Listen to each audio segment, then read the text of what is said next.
4.1 million years ago, the African night was a vast, cold blanket.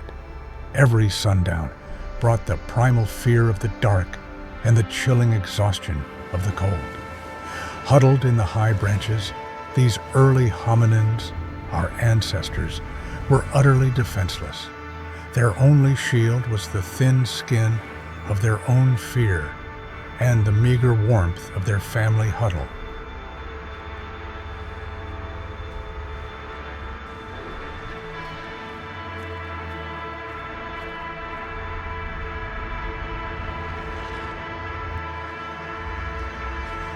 Down below, the shadows stirred.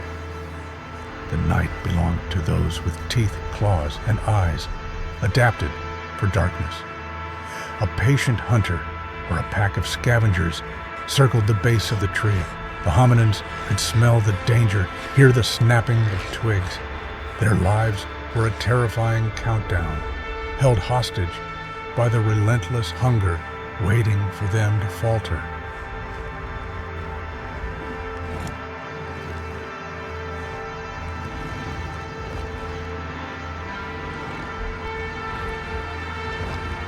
Then, the heavens delivered a sudden, shocking interruption. A bolt of primal energy tore through the air, striking the earth with cataclysmic force. It was terrifying, a raw spectacle of nature's power. But when the blinding light faded, it left behind an impossible sight. A glowing piece of wood that defied the cold, pulsating with a strange, mesmerizing energy.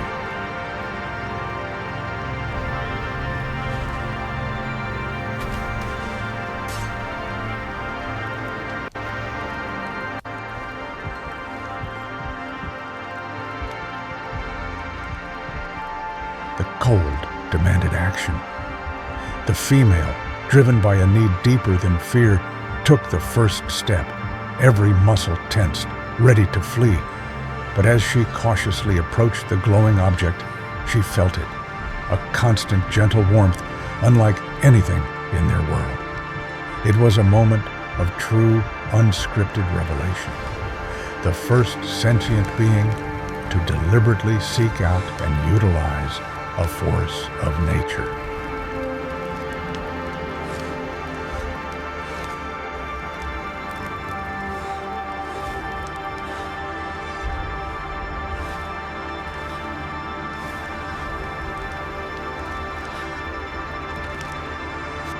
The news traveled fast. One by one, the family descended, drawn by the invisible shield. This simple glow offered more than warmth. It offered security. The hunters of the night, masters of the deep shadow, were baffled and repelled by the flickering light. For the first time, our ancestors had conquered the darkness, holding the terror of the savannah at bay.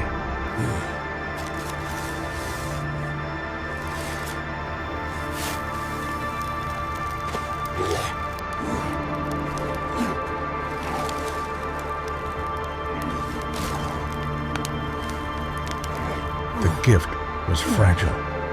The male watched as the power began to fade, realizing the key was not just the discovery, but the maintenance. In a sudden, pivotal act of intuition, he began to feed it. This wasn't merely instinct. It was the first rudimentary expression of cognitive control. By sustaining the flame, he was actively bending a natural force to the will of the species.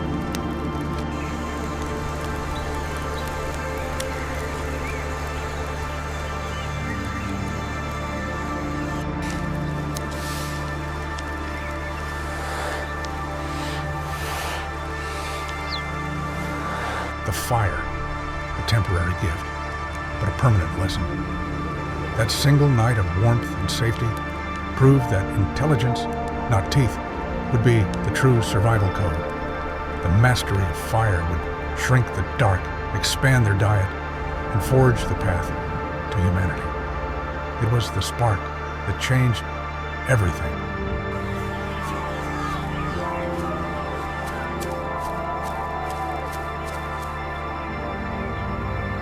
morning light brought relief, but also hunger. The fragile gift of fire was reduced to mere embers. The hominins, instinctively understanding its value, tried desperately to preserve it, using dry grass and leaves. Though they failed to reignite it fully, the memory of its power and the constant cold drove them to seek out a new meal with renewed urgency.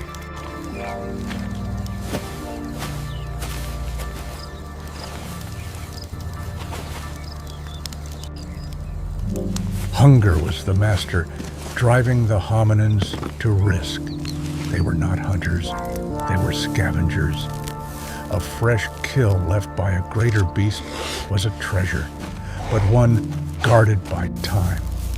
They fought for the scraps, struggling to tear the tough hide and muscle with their large teeth, using simple, heavy rocks to access the prized, energy-dense bone marrow.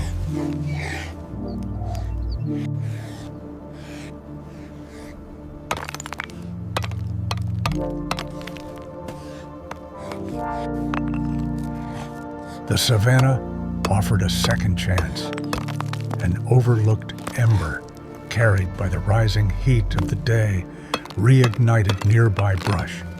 The small fire flickered, drawing their gaze from the struggle of the raw meat. In a flash, the male hominin connected the warmth of the embers to the inedible, tough meal in his hands.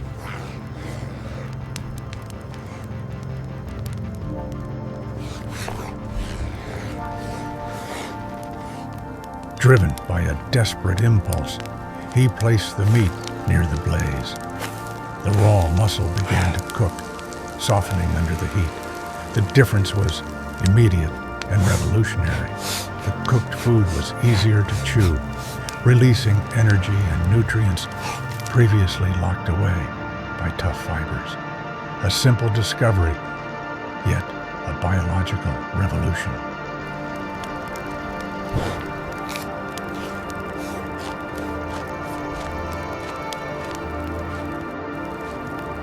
This was a secret too powerful to keep. The cooked meal was shared, a pivotal moment in their social history. Cooking food meant less time spent chewing, less time scavenging, and more time for resting or critically thinking. The fire not only nourished their bodies, it nourished their burgeoning society.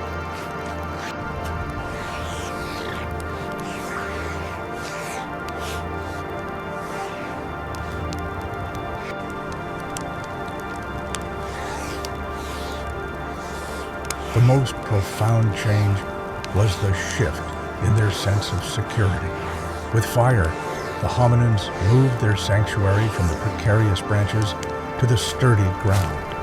The flames became the perimeter, a magical fence that kept the night at bay. For the first time, they slept deeply, undisturbed by the terrors that once dominated their lives.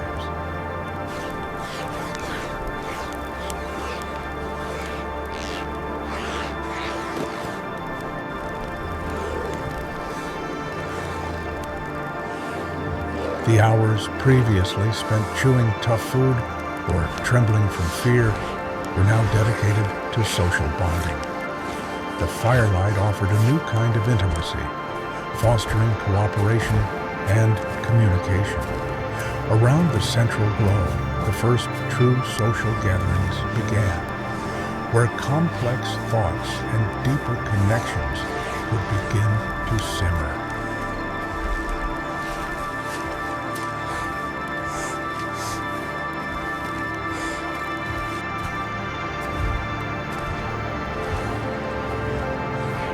Fire was no longer a one-time gift. It was a treasure to be guarded and transported. They now understood the vital link between wood and flame, carrying the heat with them like a precious, life-saving cargo. This was the burden of intelligence, the responsibility to nurture the power they had claimed.